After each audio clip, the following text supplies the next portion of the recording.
The grand hall glowed beneath the soft light of golden chandeliers, filled with the vibrant buzz of cheerful voices. Yet she sat by herself at a table meant for kin, her fingers nervously twisting the corner of a linen napkin.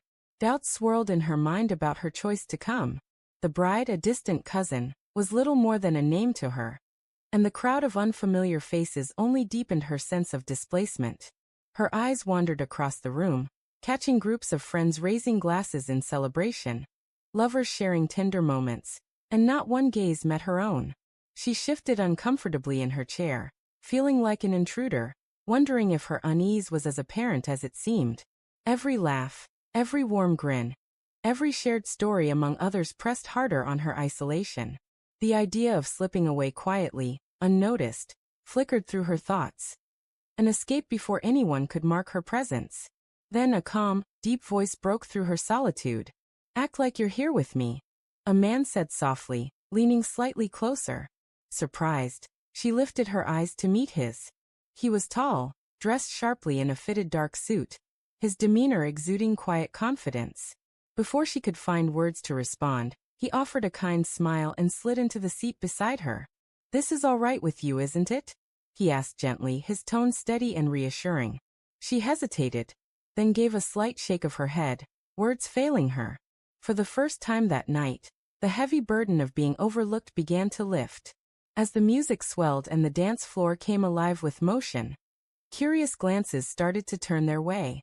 He draped his arm casually over the back of her chair, speaking to her as if they were lifelong companions. Whispers rippled through the crowd, but his composed presence seemed to shield her from their attention. Their conversation began quietly, touching on the newlyweds, the frenzy of wedding festivities.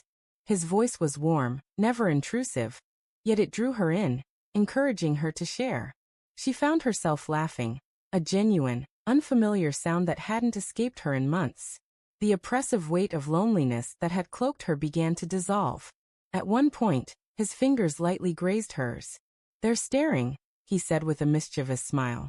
Her heart raced, not just from the touch, but because she realized she didn't mind the pretense. Not with him.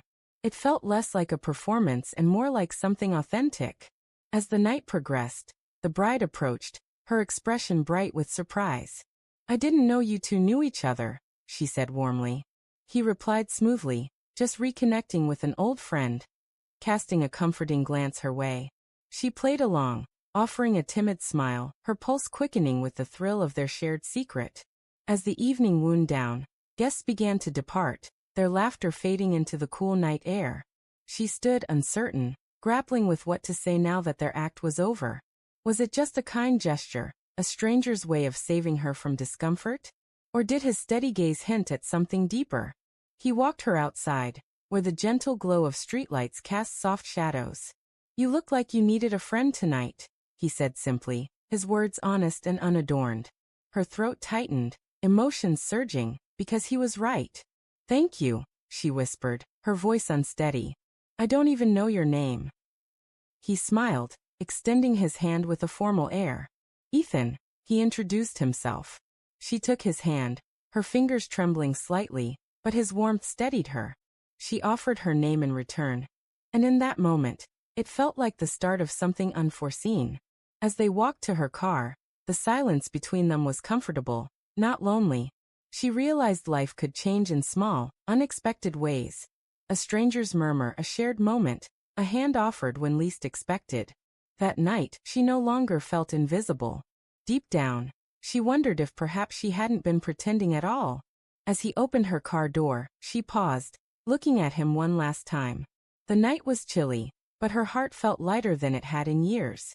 "Maybe we'll meet again," she said softly, wary of hoping too much. He gave her that same reassuring smile and nodded. As she drove off, she replayed the night, the murmur, the laughter, the warmth of connection.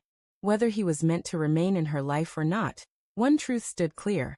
A stranger's kindness had reshaped her evening, and perhaps her heart forever.